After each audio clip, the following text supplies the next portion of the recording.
The Evergreen Media Network Studio, powered by Scott Tree Services.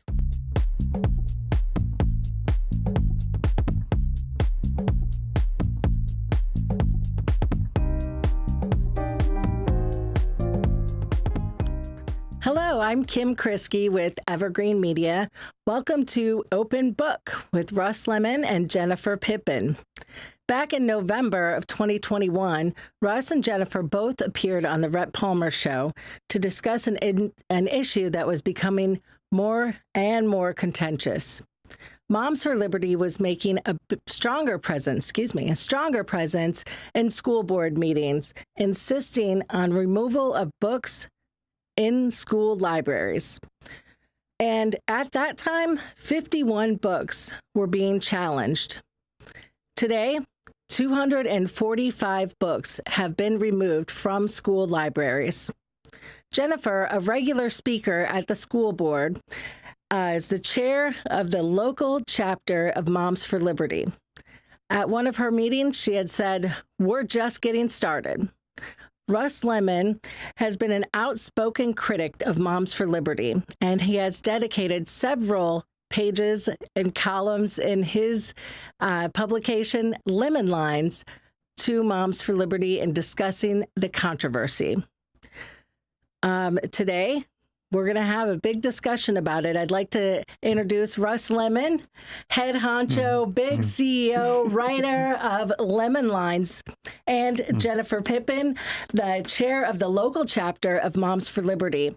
Thank you both for being here, and let's let this discussion begin.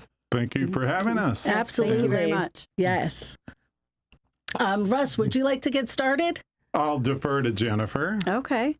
So just for your listeners and to kind of bring everybody up to date. So in November of 2021, we were discussing books that were removed, temporarily in schools. And then it went through this big, long process.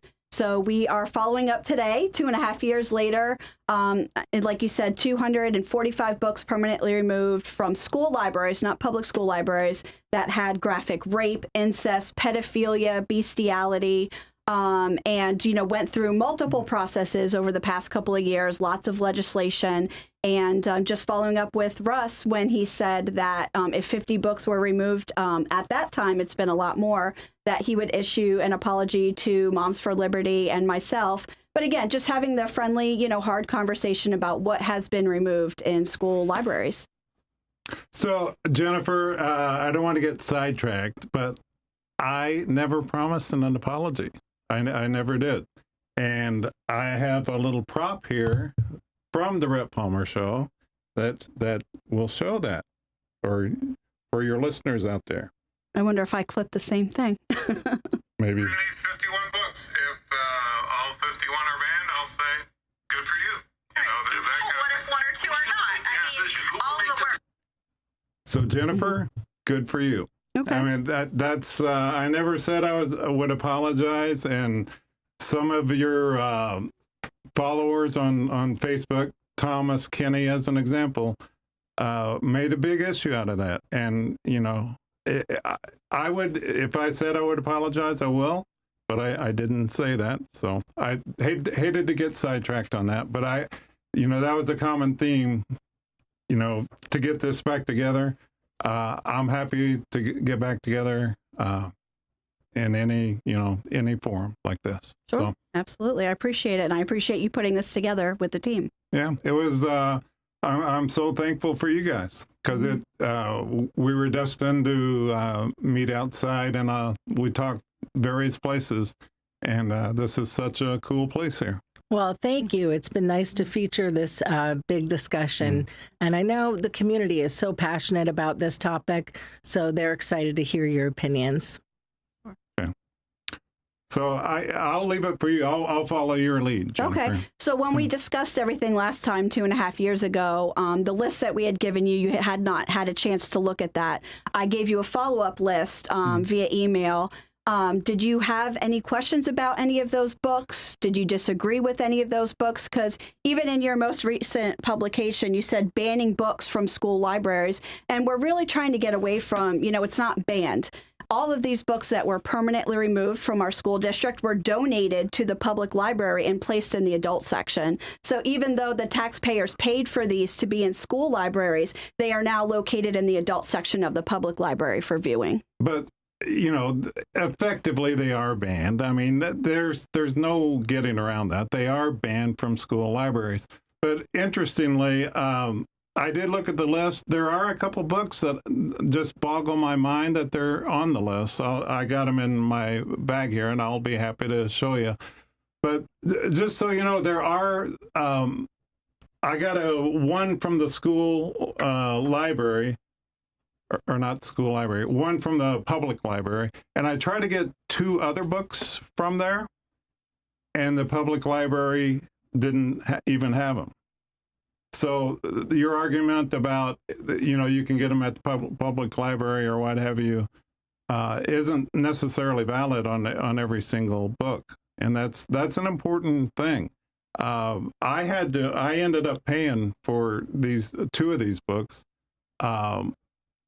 So, it's $17, I think I spent total.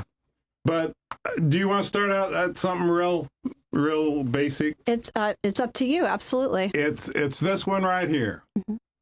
No David. Mm-hmm. I don't even know what grade it would be. But I just want to show everyone, I assume this is what's objectionable. I don't know if you could see it there. I'm sorry. It's opposite of where you're, yeah.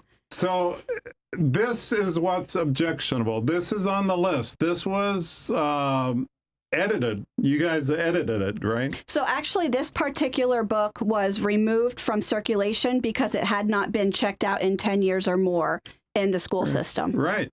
And that, I'm sure that will be the case with a lot of books. Sure. You know what I mean? Mm-hmm. A library should be, it's where people go. It may be only one person, 2 people, whatever. But didn't you edit this book? I did not edit any books in the school district. Not you personally, but wasn't it edited? Correct. There was 6 books in the school district that were edited for nudity, whether it was frontal genitalia, buttocks, exposed breasts, and that's per Florida statute 1006.28 and 847.012. You cannot have, it says specifically, exposed genitalia, buttocks, or exposed breasts, except for like breastfeeding, which is natural for children in K-12 public schools. I mean, this is just unbelievable to me. I mean, this is not sexual in any way. This is David no David. This is David acting out, in a rebellious type form. So and I got a unicorn book in here too. That's basically the same thing. Correct. It was challenged for nudity and exposure of a buttocks. Correct. Right. Against state statute. But I think it's important. I don't know if we're going to be able to see it on the camera here. But this right here is why it is and removed from libraries. No, banned. It was not removed. No, sir. Yeah. The school district said to be in compliance with Florida law that they would draw clothing on the exposed genitalia, buttocks, or breasts so children were able to have them in the libraries and read these books. Right. This is not going to poison the mind of any kid. I'm sorry. I mean, it's just not. This is, I mean, and that would be the starting point of this discussion. This is where let parents decide, what they want to do. There's no sense talking with a broad brush and every single kid cannot have this because you disagree with it. Parents could sign a form. They could, the school board had such a great compromise here, 2 years ago? I don't even know when it was, a year ago, where a parental consent form, if they signed it, the kid could check out the book. It would be behind all the challenge books. It would be behind a wall, so to speak. And if kids had it, then they could check it out. And to ban books like this from school libraries just because of the buttocks, not sexual in any way, not in the slightest. It's just, I am baffled why you would be the judge and jury for books like this. I know you have a lot of books here you're going to read, and I would probably agree with a good chunk of them, that they should not be in school libraries and all that. There's no way books like this should not be in there. And I have a book later that I brought but I'm sure you want to do the sexual and all that discussion first. No, I'm here to see what your concerns were, what we don't agree on. So again, these books were not removed. Okay, I did not challenge them to be removed. They are on your list, though. Right. I challenged them because of the nudity, and the nudity was covered up. So now kids have access to them without, the exposure against Florida statute. I didn't write the laws. I'm following Florida statute to say, listen, this is inappropriate for children in schools, whether it's a goblin's butt or a unicorn's butt or a human butt or genitalia or breast. It's illegal to have in the hands of minor children. So the school district and I, when I brought this issue to light with the 6 books, again, one was permanently removed because it hadn't been checked out. It hadn't been circulated. So they said, you know what? We're not even going to edit this book because kids are not checking it out. They're not reading it. We're going to replace it with a good book that they will read. The ones that they covered, the breasts or the, penises or vaginas or the buttocks is, what the school district decided to do to follow and be in compliance with state statute. Yeah.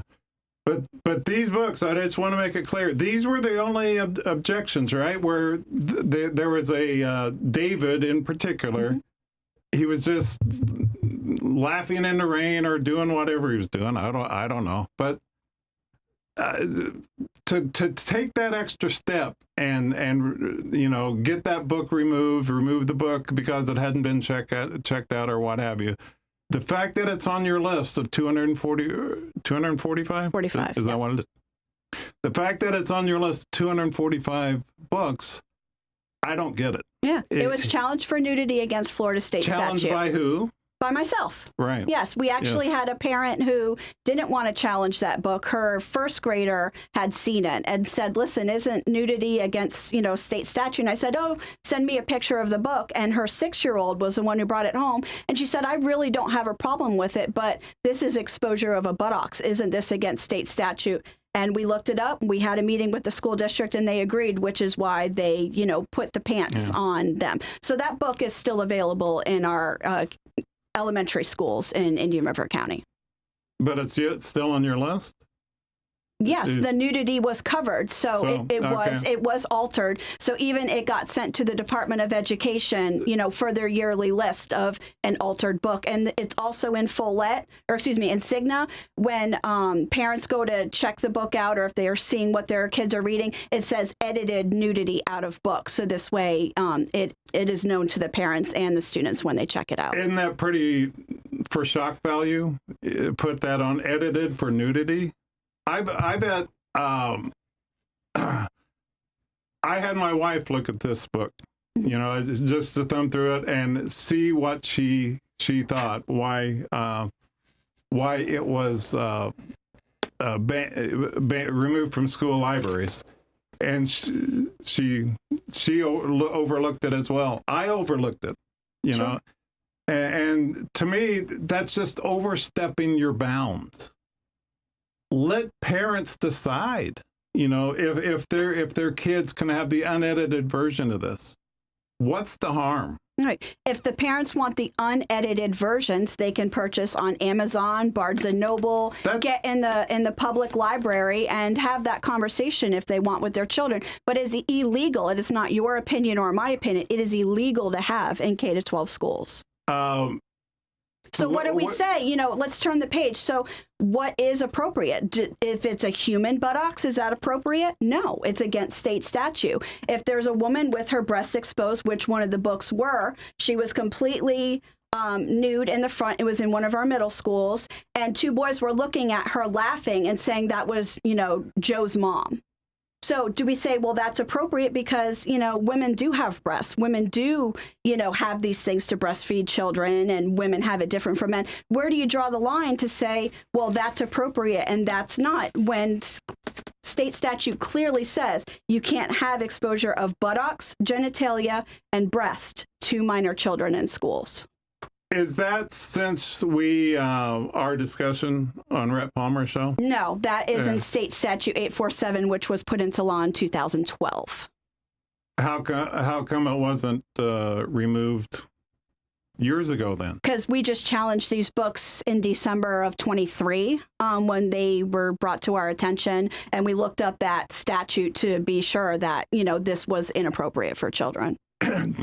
Do you not think other parents are capable of making a decision for their kids? Oh, absolutely. I absolutely think that parents have the fundamental right over their children's, reading and education, but parental consent doesn't give consent to break the law. So just because it's your opinion something, my opinion something, that's why we have laws. If these laws say, listen, this cannot be in schools, I think all of these books absolutely should be in the public library, 110%, because you have parental consent over that. You're taking your daughter or your son or your niece or your nephew, or if it's grandparents that have, the rights over their grandchildren to the public library. But when you're in schools and they're unaccompanied minors just pulling these books off the shelves, that's why there's different laws for unaccompanied minor children in schools versus public libraries. Yeah. So we can agree to disagree. Yeah, those 2, honestly, were they the worst of the books? Absolutely not. But when you look at the statutes, you can't pick and choose. Well, a goblin's butt is okay, but a human butt is okay. Or, things like, and people said, well, it's a cartoon. It doesn't say anything in the state statute about it being a cartoon versus real life. It just says exposure to buttocks, genitalia, or full breasts when not breastfeeding, in that capacity, because that's appropriate. So here's the other book. Here. Sure. This camera. Sorry about that. This right here. What is the Black Lives Matter movement? I'm not a big Black Lives Matter movement fan or anything like that. But if I was black, if I was a black family, why deny black families to learn about their history? What happened in is it 2020, 2021? I forget when it was.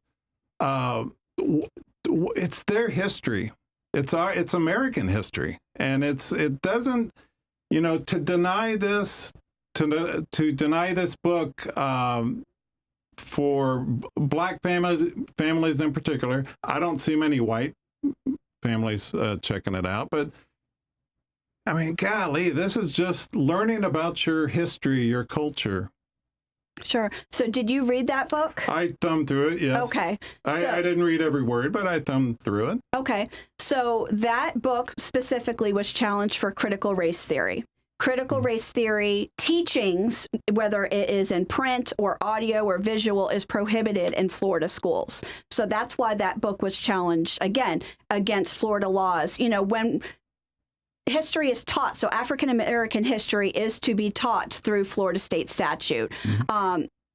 With the governor and legislation and all of these Department of Education rules, it says critical race theories to not be taught or made available to students in K-12 schools. So that's why that book and many other books, there was, racial equity and justice through communications. I think there was 14 critical race theory books that were challenged. That was one of them. Again, your opinion, absolutely, that may be appropriate for some. Me, I think that, people could learn about, African American, studies and things like that through curriculum, through, supporting information. But that book being, critical race theory is prohibited, again, in K-12 schools. There's no pornography or sexually explicit content, anything. It was challenged specifically for having critical race theory in it. Right. And, we can go off on a semi-tangent here about many books. There are many books on the list that address LGBTQ and all that kind of stuff. That's and incorrect. We had that conversation before. Not one book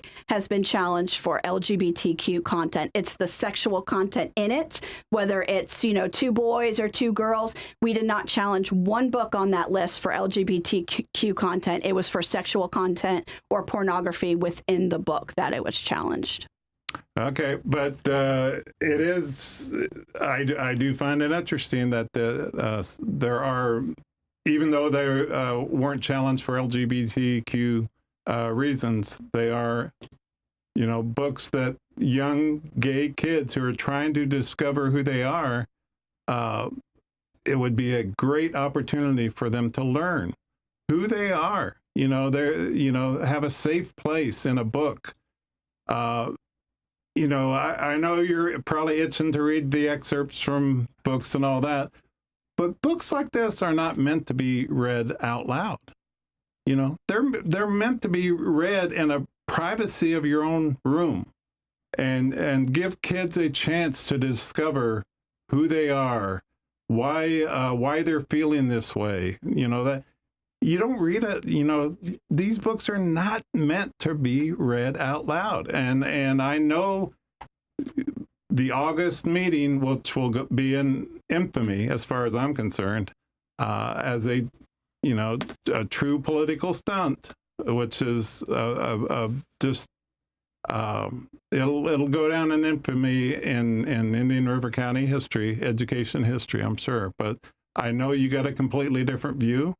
But that was, these books, I repeat, these books are not meant to be read out loud. So do you think if a child is reading it in the comfort of their own home, that pornography and sexually explicit content in these books, like were heard at that August 20th meeting, are appropriate for underage children? I don't know. Here's our big issue, Jennifer. My big difference with you, I trust the professionals. Let's talk about Ban This Book, the one that was in the news Sure. Not long ago. Mm-hmm. I trust the committee that voted 6-2 to keep it in schools. I trust the professionals. I'm not going to read every book and all that. I could care less about these books. But if the professionals say, give it a green light and say it's okay to be in schools, and even have guidelines within those schools, that's fine with me. The parental consent forms and all that kind of stuff, I'm fine with that. But to deny that committee, they voted 6-2 to keep it in the schools. And that is a recommendation. So that committee is not all professionals. It's 5 volunteer parents that are selected by the school board and 3 professionals. So you have 3 that are on there that have, education certificates or, media center specialist certificates. So they're not all professionals. And their job within that volunteer committee is to make a recommendation to the school board. It is not the final determination. They just make the recommendation. And then it's, the school board that has the final authority. And the school board looked at it and said, absolutely not. This is, not appropriate for children. So, talking about, ban this book. So Ban This Book told children and in our school district as young as 4 years old to go seek out pornographic and sexually explicit books like this one called It's Perfectly Normal. It literally tells children, and I'll show you a couple pictures from the book, how to masturbate.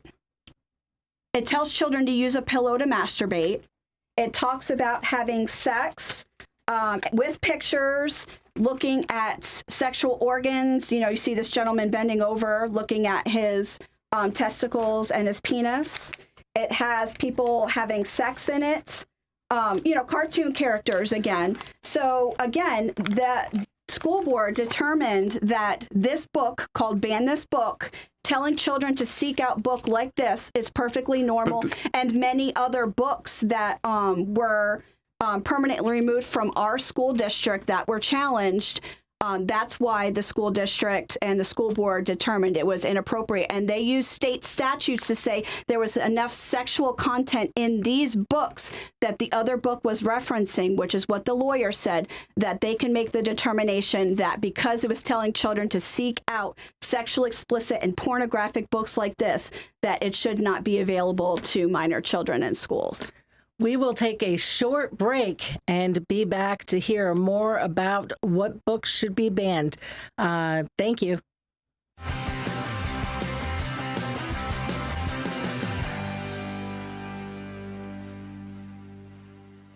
Hey, you! Host your very own show every week at Evergreen Media Network in Vero Beach. Go live to YouTube and Facebook with up to 4 people and your very own producer. Be heard on more than 15 podcast platforms and local radio. All you have to do is show up and talk. Your guests can join from anywhere in the world. It's easy to get started with the largest podcast studio on the Treasure Coast. Contact Evergreen Media to tour the studio. Are you becoming a realtor, contractor, mold remediator, guardian? In the state of Florida, these and many other industries require a Level 2 live scan background check for clearance to work in your industry. A1A Fingerprints is your certified live scan source from Broward to Brevard. And if you're a medical provider, you need to be registered on the ACA web portal. A1A Fingerprints will help you navigate and comply with the law. Call 772-494-6556 or visit A1AFingerprints.com. A1A Fingerprints.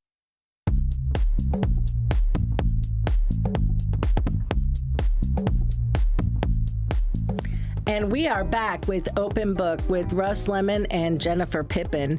Right before our break, Jennifer was getting into another book. I'll throw it back to you, Jennifer, so you can work on It's Perfectly Normal is one of the books we were chatting about.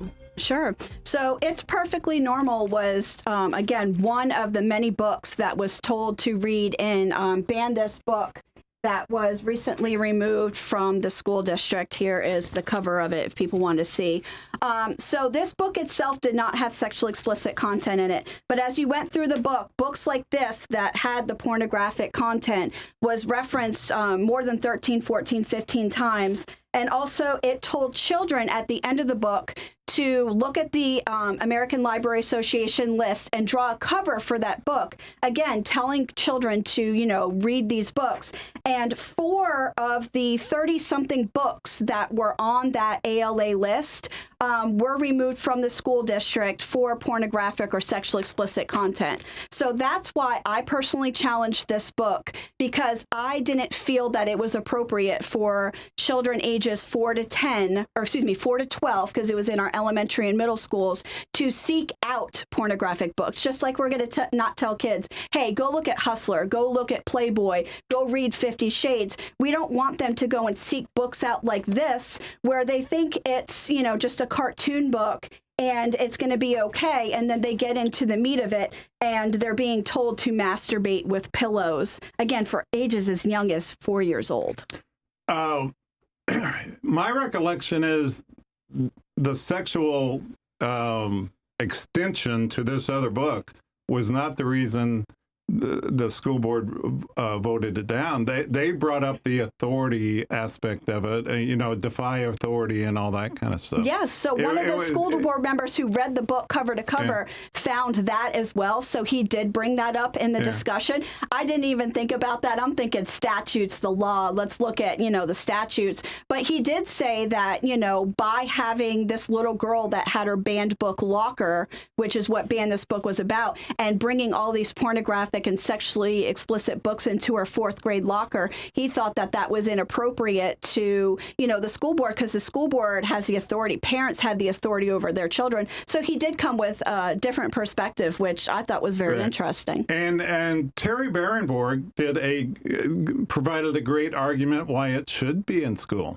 She said it was a great lesson in there. And, I would encourage people to go back and look at that, what Terry's argument for keeping it in the schools, because she says a great lesson was within. Sure. And I think I agree with her to an extent, but if it didn't tell children to seek out illegal materials, pornographic materials, I would absolutely agree with her. So if maybe that banned book Locker by that 4th grade girl in the book, the main character, maybe said go to Dr. Seuss, which have been challenged in the past, books that weren't pornographic or sexually explicit in nature, I would absolutely agree with her. But when you're telling minor children as young as elementary and middle school to seek out these books that have been removed from schools because of the content that we heard at that August meeting that we hear, all over social media and such, it's inappropriate for children.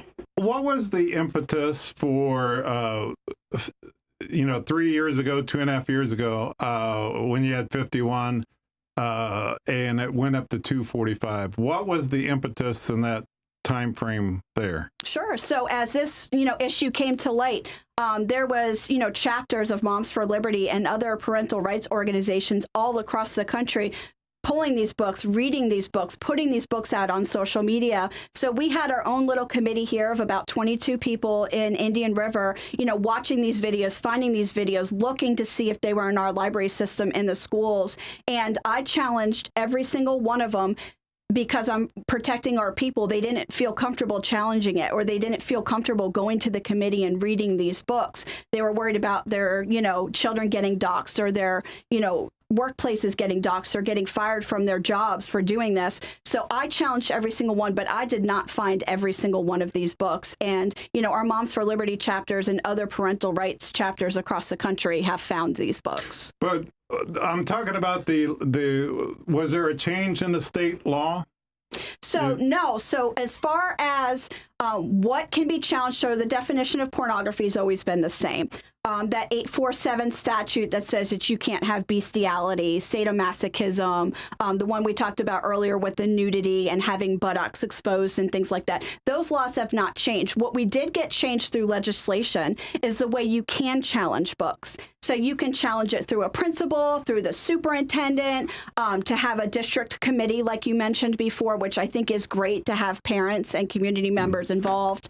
And also House Bill 1069, where we did that at the August meeting, where if you get stopped reading aloud a passage from a book that is made to minor children in schools, if you get stopped by the authority, which is the school board, that book is permanently removed because it's, pornographic or sexually graphic in nature. And that what you just described is part of what bothers me about your movement. What was your slogan, your mantra, when Moms for Liberty first launched? We don't co-parent with the government.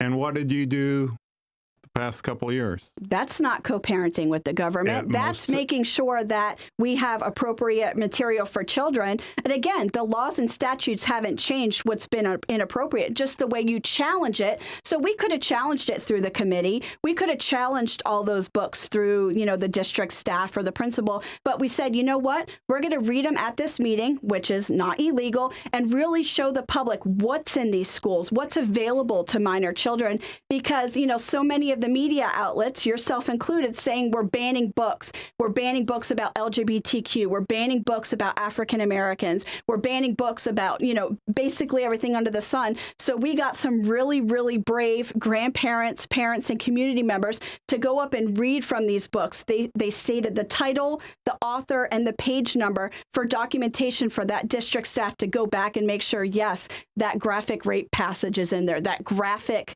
sexual encounters in there, and really bring awareness to the community to say, you know what, these books are in schools. Because for the past couple of years, we've heard everything from, kids are doing this anyways. This is not in the schools. There's different versions in the schools.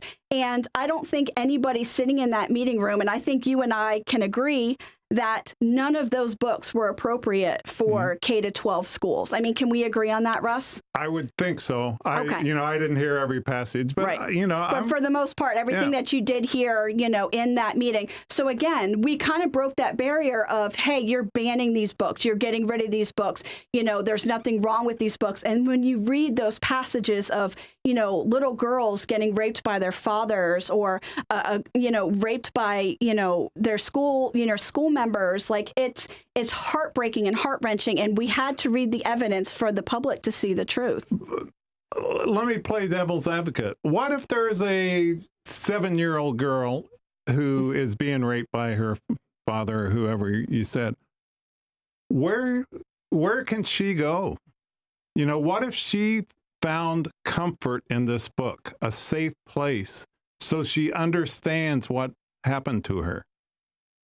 You know what I'm talking about? Sure. If that's happening to a 7-year-old girl or boy, that is the worst of the worst. Of course. But they should not be reading it in a book. They could be going to, a counselor about it, a trusted coach, trusted teacher, when they're learning about it in health class, when they're having these hard discussions in high school about this in their health class, about rape and incest and things like that. That's the time. But when they're reading it, now let's play devil's advocate. So let's say a 7-year-old girl is raped, let's say by her father or a family member.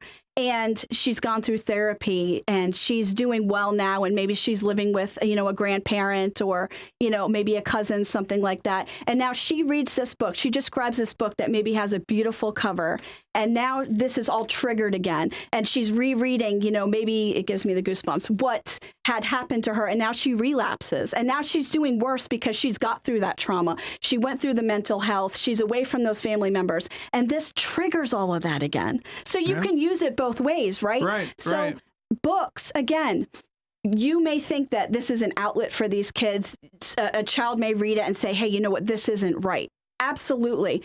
But again, we're looking at the statutes. These are not allowed in K-12 public schools because of all the reasons that maybe it could have that child relapse or, have a mental problem with these young children. I would contend, though, if you hadn't started co-parenting with the government, I know you disagree with that phrase, but that's essentially what you did. And you brought in the August meeting, okay? You brought in someone from out of state who's a professional. He does this all over the country. I'm sure you know that. This is his job, basically. He goes from place to place to place to disrupt and create viral videos. That's why it's a stunt. It was a stunt, what you guys did. It was an effective stunt. I'll give you credit for that. But, when you look back on history, that's why I call it infamy. Because it's not a very good day for education in Indian River County history. Sure. So, you call it a stunt. I call it a parent who wanted to help us with this book issue. He reached out to our chapter. He actually reached out to Tiffany Justice and said, hey, I know that Florida laws changed on how you're able to challenge books. How can I help? And Tiffany Justice knew in her, home county here, hey, I know that, our chapter of Moms for Liberty is going to go read these books. So if you would like to read a book, in the school board meeting, I can get you connected with Jennifer Pippin, who's the chair. She can give you some passages to read, pick whatever you feel comfortable reading. And he did just that. He's a citizen. He followed all the protocols to be able to, read at citizen input and read the books that he chose to read. And they're public meetings, so they can be filmed, they can be photographed, and he was the only one, did you notice, that got kicked out of that meeting? An African-American conservative pastor. And why? Because he was reading from the pornographic books that are in our schools. Why him and not everybody else? So to me, I feel like it was a stunt on the other side. Why did they kick the only Black conservative pastor out of the school board meeting for doing the same thing that 30, 40 people before him did? And then, yes, it did go viral. It was filmed and it did, make national news because it wasn't right. What happened wasn't right. He should have never been dismissed from that meeting. Jennifer, he is from North Carolina. So why a guy from North Carolina would come swoop in to Indian River County and do this is one element of this. But the other element is he's done this in multiple other cities. Sure. Created a ruckus so he gets removed from school board meetings. So it's not like, this is the first meeting he's ever been ejected from.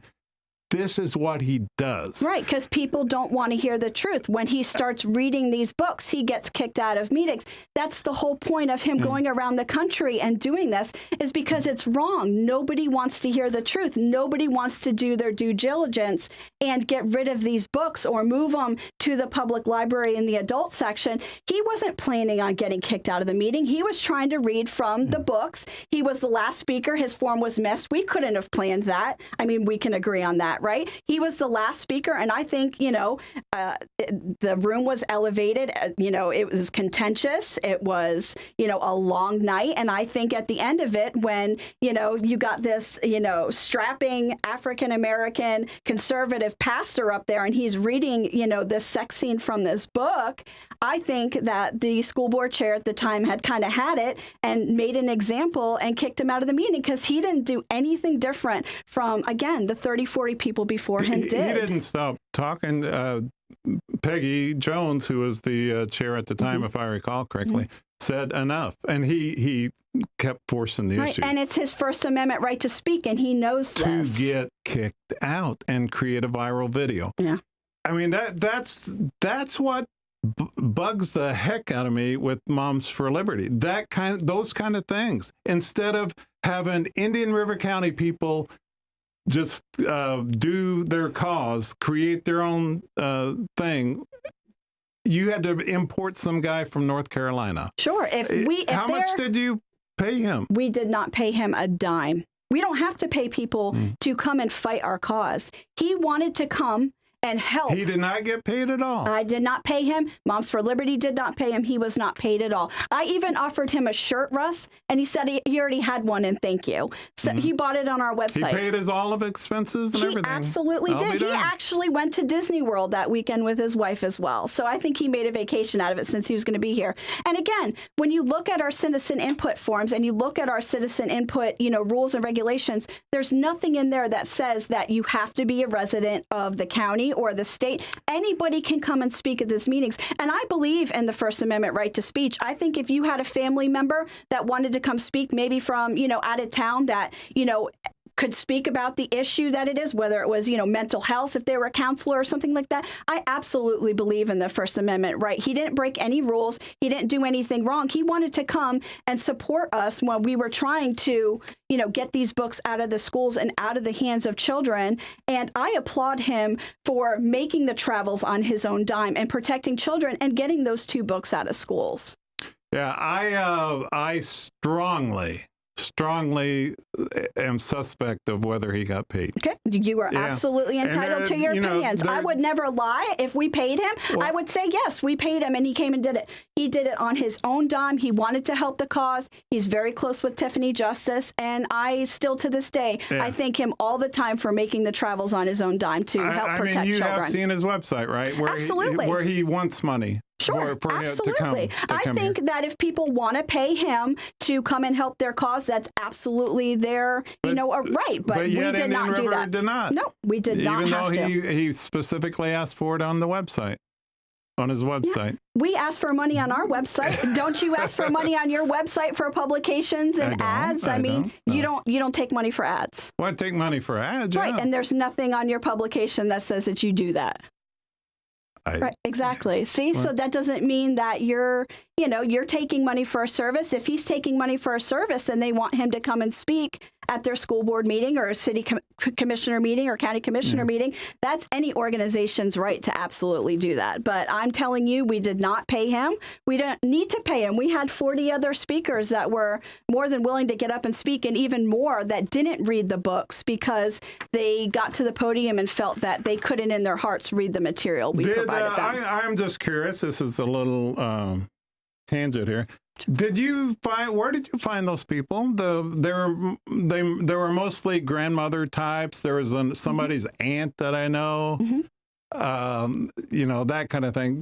Did you find them in a church or no? where did you find honestly, we put our information out on social media and said, hey, we are going to be reading the pornographic and sexually explicit books in our school libraries. If you could give us 3 minutes of your time, we will provide all the information to you. They all jumped at it, huh? Okay. Absolutely. We had many, many people, again, who didn't even read that, didn't feel comfortable reading, but that did come to the podium and speak in opposition of these books. Yeah. Let's see. So going back, Russ, I do have a question because we kind of got off on the ban this book. Okay. So we got back to a child reading a book privately. Yeah. And I don't know if I got a straight answer. Maybe I missed it. I apologize. Do you feel that it's appropriate in the comfort of their own home or their own house or their room for children to read pornographic or sexually explicit content, whether it's LGBTQ or not, because they, may be, thinking about, LGBTQ, themes and things like that. They may think they're gay. I know you mentioned that, or lesbian. Yeah. Do you think that these books that were read at the August 20th meeting, do you think that's appropriate for private reading for minor children, not adults, minor children? It totally depends on the parent.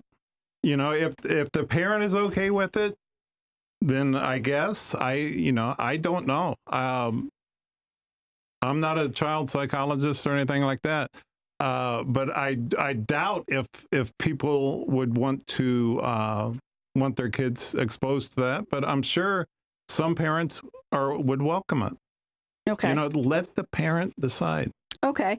But so if a book like this was available in schools, genderqueer, have you seen pictures like this? Okay. Yeah. Do you think this is appropriate for unaccompanied minors in schools? That would be behind, if it was a perfect world, that would be behind the wall where a kid would have to sign a form and his parents would know about it. That's the only way to get access to that book. Okay, so two girls pretending that they're boys with a strap-on sex toy performing oral sex would be appropriate for schools to be behind the shelves with parental permission. Did a committee approve it? Did the professionals give the okay? Okay, so you're saying it's up to the professionals if this is appropriate or not? If the professional, I defer totally to professionals. Okay. It's if they don't think it should be in there, then I'm fine with that. If they, even though it's pornographic, you think Jennifer, this is appropriate? I'm asking honestly because I think that this was that in the schools. This is not in Indian River County schools. It was never in Indian, but it has. It's never in there. But I'm asking because this has been found in schools across the state as young as elementary school. I would like to know how they got in there, number one. But if the professionals say we're giving the green light to this book, there must be a reason they're giving the green light to the book. Okay, well, they say it's an award-winning book and that kids are doing this anyways. They're experimenting with their sexuality, but they don't have to find that out through a book with a strap-on sex toy performing oral sex to realize that they're gay or that they're bi or that they're... And again, I think that's something that we can completely agree to disagree because pornography is illegal for minor children, not even in schools, everywhere across the country. So you and I can agree to disagree on this. Yeah, we're going to have to because to me, it's a gross mischaracterization of what the term pornography is, in my opinion. Okay, you don't Jennifer, think this is pornographic? I am well aware of your shock value tactics. This is an actual book from actual schools in Florida. I've never read that book, have no interest in. If I was a teenager, I wouldn't have any interest in reading the book.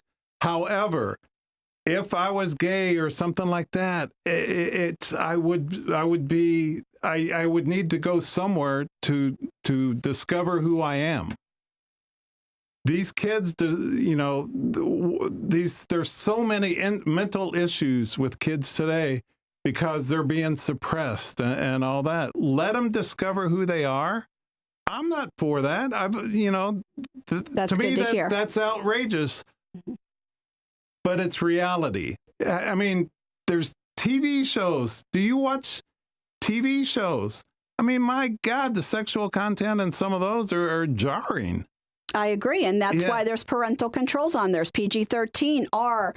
Children can't get into a rated R movie without a parent, right? If they go to the movies. In theory, correct. And if you are watching TV, everything has ratings, and parents have that fundamental right over their children, whether they allow them to watch that Netflix show or TV show or movie. Same thing with whether they're allowed to have a smartphone or not, or what they have on the internet. Absolutely. But when you have books like this in schools for unaccompanied minors, this is pornographic. This is illegal to have in schools. It doesn't matter what the experts say. If they say it's a best book, if they say it's an award-winning book, this is inappropriate for children. If that's never been in schools, I'm surprised you used that as an example. This has been found in multiple schools but across. It's not in Indian River County. No, it's not in Indian River County. No, absolutely. I can use one if you want. And why wasn't it found in Indian River County?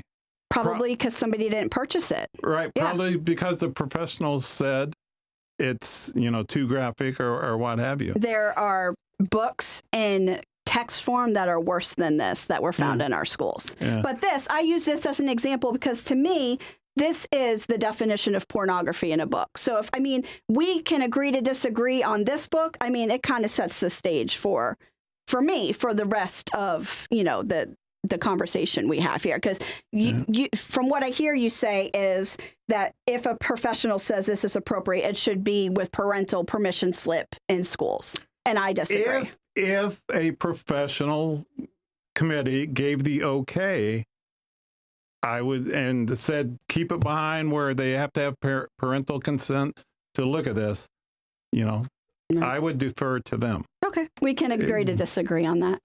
All right, you guys, would you like to keep this going for another 24 minutes, or is it time to take a break? What do you guys think? I'm good if he's good. Sure. Sure. Absolutely. All right. We'll be back, or do we keep going, Jesse?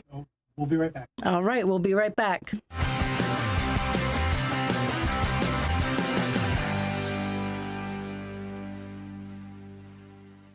Hey, you! Host your very own show every week at Evergreen Media Network in Vero Beach. Go live to YouTube and Facebook with up to 4 people and your very own producer. Be heard on more than 15 podcast platforms and local radio. All you have to do is show up and talk. Your guests can join from anywhere in the world. It's easy to get started with the largest podcast studio on the Treasure Coast. Contact Evergreen Media to tour the studio. Are you becoming a realtor, contractor, mold remediator, guardian? In the state of Florida, these and many other industries require a level 2 live scan background check for clearance to work in your industry. A1A Fingerprints is your certified live scan source from Broward to Brevard. And if you're a medical provider, you need to be registered on the ACA web portal. A1A Fingerprints will help you navigate and comply with the law. Call 772-494-6556 or visit a1afingerprints.com. A1A Fingerprints.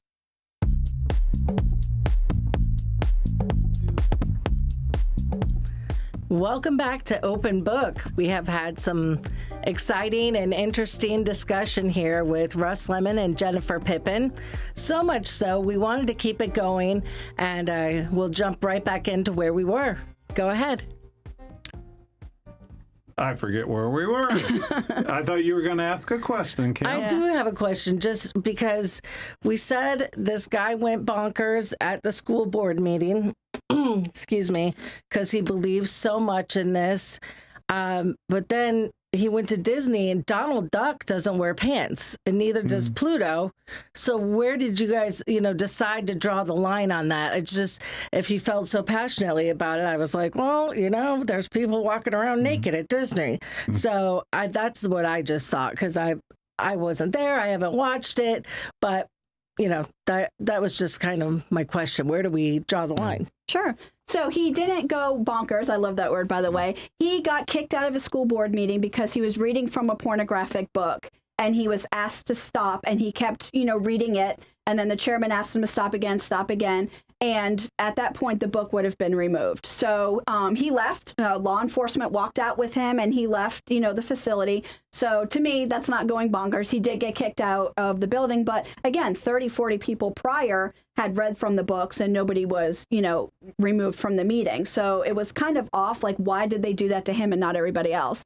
Now, he, as an adult, if he wanted to go to Disney with his wife, he's an adult. He's absolutely able to do that. If he wanted to go to a strip club after that, he's an adult. He's absolutely able to do that. So, again, that's kind of comparing apples and oranges. I mean, some people don't take their kids to Disney. Some people do. That's their choice as a parent. So, you know, when you look at a gentleman who is trying to protect children from these books and then goes to Disney with his wife, I mean, he's able to do that, you know, whereas, again, some parents may choose to do that. Some parents may, you know, not choose to do that. So, you know, he has his rights. Okay. Yeah. Thanks for filling me in. Maybe bonkers wasn't the right word. Like I said, I didn't watch it, but that was just interesting to me. So thanks for clarifying.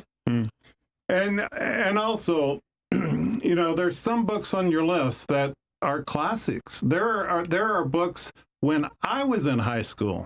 They, you know, in the 70s, there were required reading, and it's the Slaughterhouse Five. I got a list here. Brave New World. So that was the graphic adaptation. The graphic adaptation had nude people having sex in it. So the Brave New World original version is still in our schools and it's available, but it was the graphic edition that had the naked individuals engaging in sexual intercourse. Yes. You know, Of Mice and Men, The Color Purple, Kite Runner, you know, Perks of Being a Wallflower. These have been in schools for decades. And, you know, one of the Moms for Liberty co-founders, Tiffany Justice, 0 words said during her 4 years on the board of those books I just mentioned, 0 mention of these books. And again, that's what rubs me the wrong way about why didn't Tiffany make an issue out of this from 2016 to 2020? Making it now. And, you know, I'm sure you're aware of this, but, you know, Moms for Liberty is getting very political these days. They are going to be airing ads in 7 states. I think it is swing states. Have you read about that? Correct. Yes. Yeah. To get people to vote. That's not political. Everybody should vote. Why swing states then? Why just swing states?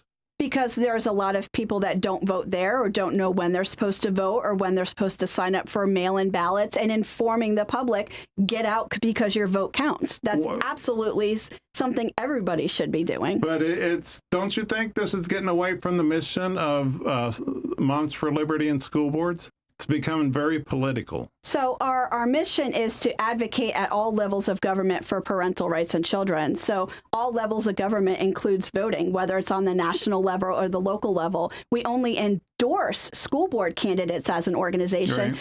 But as an organization, if we're telling the people to get out and vote, learn about these issues, learn about your candidates, that's absolutely what every single American should be doing in this country. Yeah, to me, it's getting away from your mission, but that's you're inside, so you would know. But to run ads in swing states, knowing which side you are going to rile up, you know, the arch conservatives, right-wing conservatives, you're going to rile those people up in these swing states. That's really getting pretty knee-deep in politics, national politics. So we're going to be running ads nationally. It's going to be on all of our social media platforms. It's not just the swing states. We're going to try to get more people out in the swing states, because what we've noticed is a lot of those people are not voting because they think their vote doesn't matter. Yeah. So getting that information out to people, say, hey, this is when you vote. You know, this is when early voting is. You have no idea how many doors I've knocked and people said, I didn't even know there was an election in August. Just getting that information. We are nonpartisan. We are a nonpartisan organization. So when I'm knocking doors for our school board candidates, I'm knocking Democrats' doors. I'm knocking independents and NPAs and Republicans, because they all have to vote for school board candidates. So same thing across the country. When I'm knocking doors, I'm saying vote August 20th. And I don't care what political party they are. Get out and vote. Learn about your candidates. And here's some information. Here's some websites that you can go and look. Here's their cell phone number to make that phone call. So that's what Moms for Liberty is doing across the country, is educating voters that, you know, before I got into this, before COVID, I didn't know that you voted in August. I thought you had to vote in November. I never got involved in the local politics. I thought everything was voted on, but a lot of these local elections are going to be determined in August. So informing voters of that is so important, important on a national level and a local level. Yeah, but Russ, I'm going to go back to Tiffany Justice, what you said about her. So I did ask her about that. This book issue wasn't an issue then. Nobody was looking at libraries prior to 2020 when we found that first book, right? So you can't blame a school board member that doesn't know that there's an issue. She approved the books because the professionals told her that that was the purchase to make. So until somebody brought it to light, there can be a different issue next week that the school board members now, you know, Peggy Jones, Terry Barrenborg, Jack, don't know about until somebody brings it to light. It's our responsibility as citizens to bring these issues to light,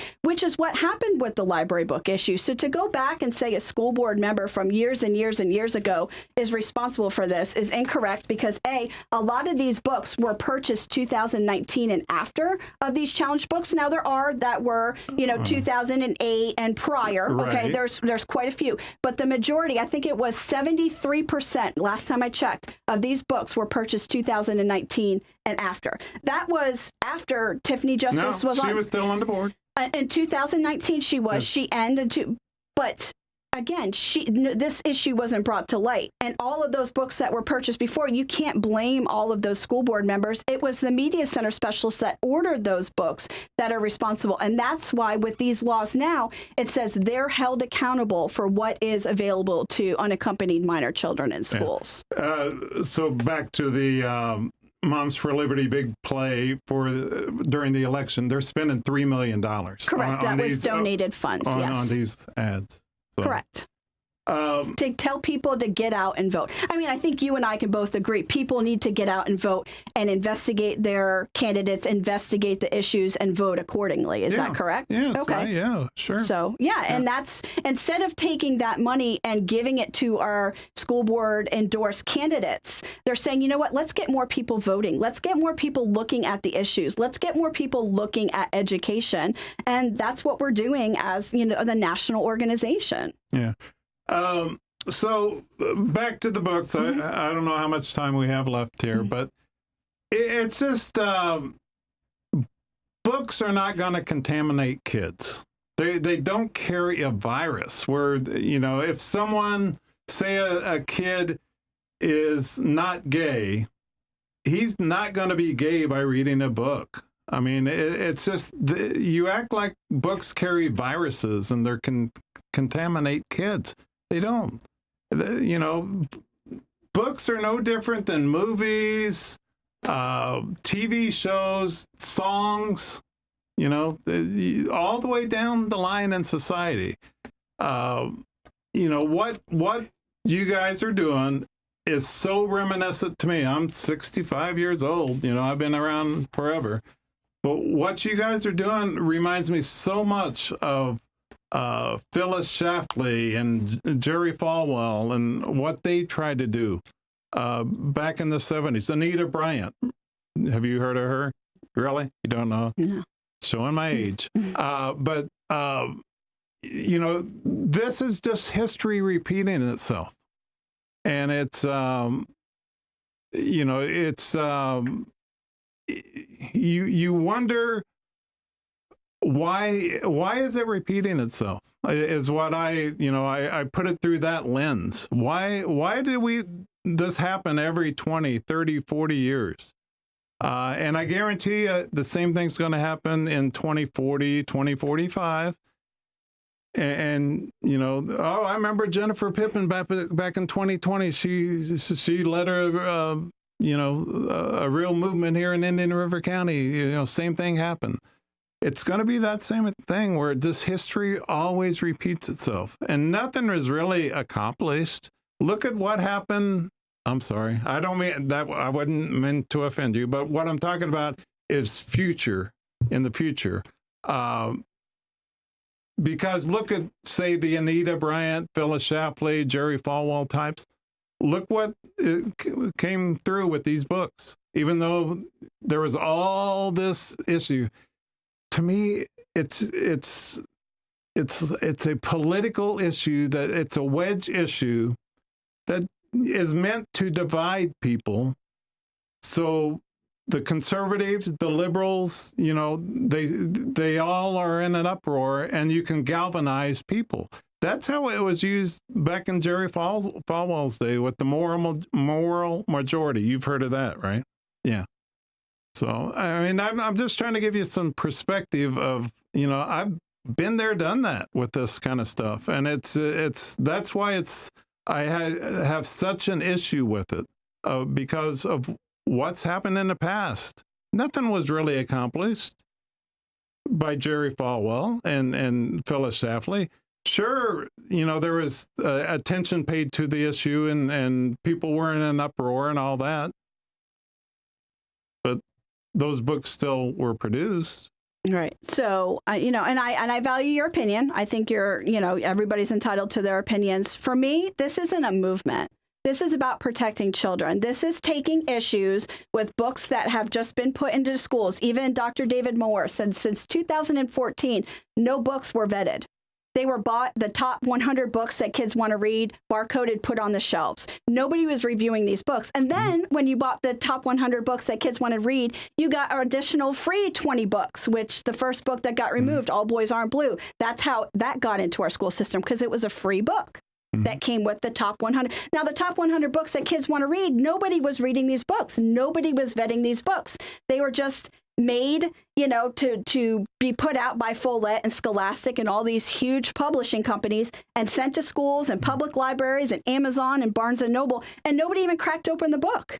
You and I could make a book and it has a graphic incest, scene in it, right? And it's going to all the schools across the country because nobody was looking at this issue. So for me, this isn't a movement. This is about protecting children and holding these publishers accountable, holding the school district officials accountable, because nobody had looked at this issue before. And like me, if you would have told me in 2020 there's pornographic and sexually explicit content books in the kids' libraries, I would have said, no way, you're nuts. There's got to be people vetting this stuff. That's their job. That's their job, to make sure that this material is appropriate for children. And clearly we saw that they're not looking at these books. They're not vetting these books. Now they are, because they will get a third-degree felony if they're not. So to say this is a movement and history repeats itself, for me, this is about protecting children. And pornography and sexually explicit content doesn't disappear if you read the whole book. And it is not appropriate for children, which is why it was removed.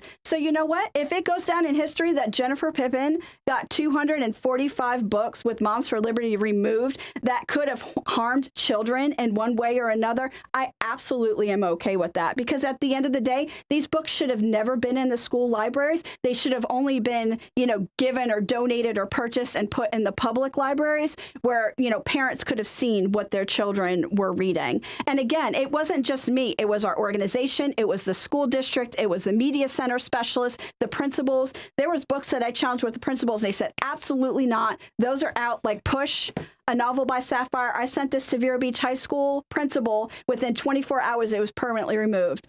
A girl gets molested by her father, and he impregnates her twice, and it's all in graphic sexual detail in this book. Nobody talks about this book, but how many children read this and it could have caused grave harm to? We'll never know, because they got it in their school library and thought that it was appropriate or thought that it was okay. There's over 30,000 materials, Russ, that children can read or watch or view, or magazines in our school district. Why, for less than 1%, the 245 that we've removed from November of 2021 to current, this last one with Ban This Book, I don't understand where the breakdown is to say, you know what, you and I agree on maybe 90% of these books. You don't agree with the buttocks ones, the nudity ones. You don't agree with the classics, which some of those you said are the graphic adaptations of these books where there are pictures, or there are graphic sex scenes that are not the same as the original book that maybe you read in high school or middle school. They've changed over the years, kind of like telephone through books. And a lot of these, graphic adaptations, where it would just say, oh, so-and-so did this. Now it's graphic. It's a 3-page sex scene. So it's a lot different from, what it was maybe in the 70s, 80s, and 90s to what they're giving to kids today. And I would love to, continue that conversation with you even off air if you wanted some of the cited passages. But to me, again, it's not a movement. This is about protecting children. And again, there could be something that comes up next week that maybe nobody saw, 20, 30, 40 years back. But this is an issue across the country that has just gone by the wayside. And I'm glad we have legislation to protect our children now, so they're not getting books like this, just picking them off the shelves. Yeah. I in getting ready for today, I scanned the internet for various things, and there was a headline that accompanied an opinion column, and it kind of goes with what you were saying about how, say, Brave New World or what have you has changed through the years from when I was in school to where it is now. Times have changed, number one. And here's the headline. It says, students can handle exposure to different worldviews in school. It's the adults who are fragile. To me, there's something to be said for that.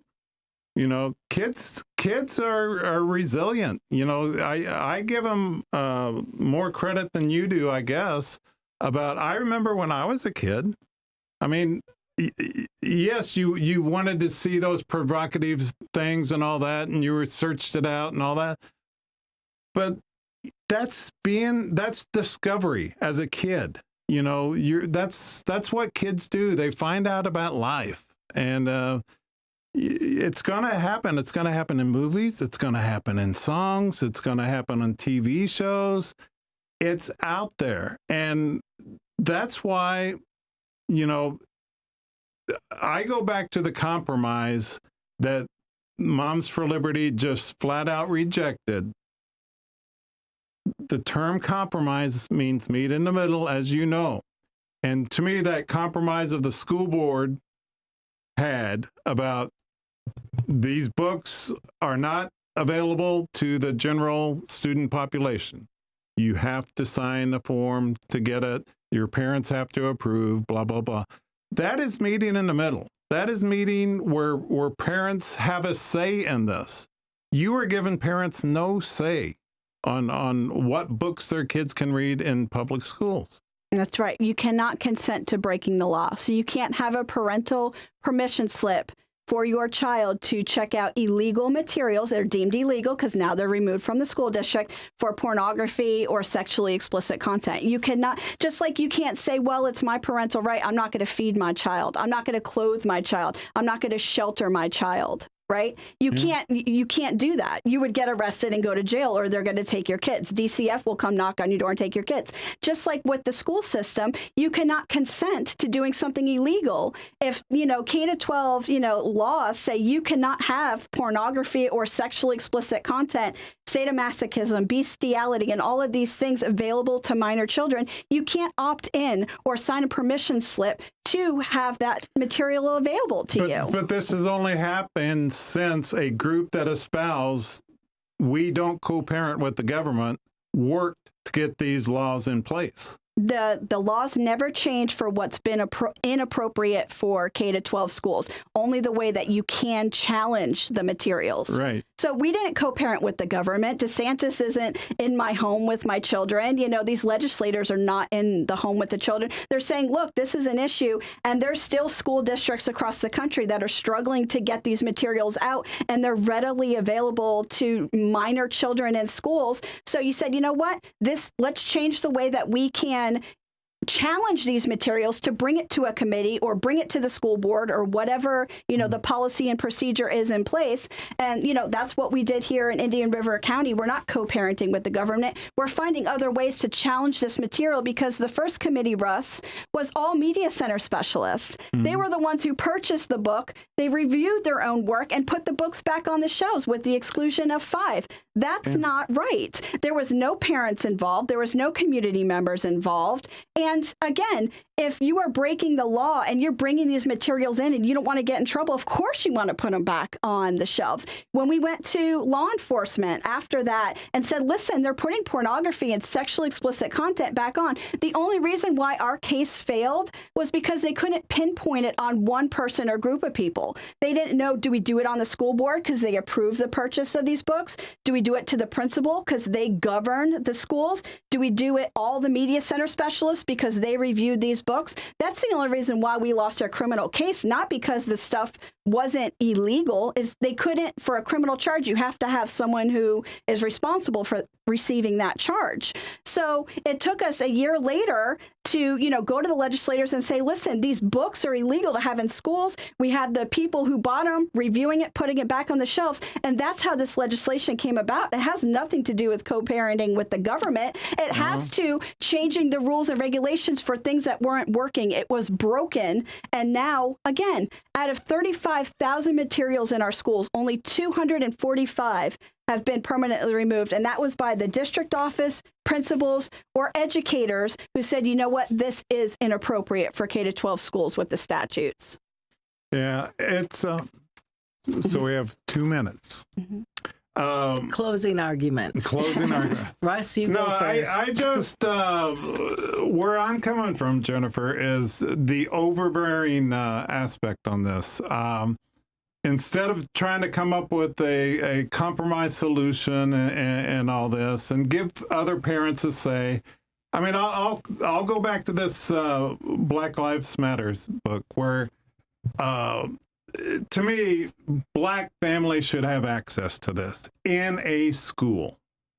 It just, to me, this is so abhorrent. I don't even know how to say it. Abhorrent to not have this available for school to kids in school. They need to know their history. They need to know what happened. This would be a good book for everybody. My God, I remember how this movement came up. I know the stigma it has with it. I know the popularity of it, but I remember vividly what happened that summer, what was going on. And to deny kids, Black kids, the chance to learn about this, that's really bothersome. Troublesome. Jennifer, we got 1 minute left. Why don't you close this up? So I just want to say thank you again for I think we can agree to disagree on this. Again, we haven't banned any books. These books are available in the public library, and if they're checked out, you can get them on Amazon, Barnes & Noble. You can't, have a parental permission slip to have illegal materials in schools. It's everybody's job, citizens, parents, grandparents, to protect children and their innocence. And if a parent wants their child to, read these books, they absolutely have the right to, purchase these books or get them from out. So again, what our organization is doing, and if it goes down in the history books, I am damn proud to be protecting children here in Indian River County and across the country. All right. Well, I think this was a very exciting, interesting discussion. And I don't know that we can say the book is closed, but I think that this was very educational, and it was great to hear the passion from both of you and sharing it with the community. So I want to thank you both for coming in, and we'll move on. Thank you. Thank you. Thank you.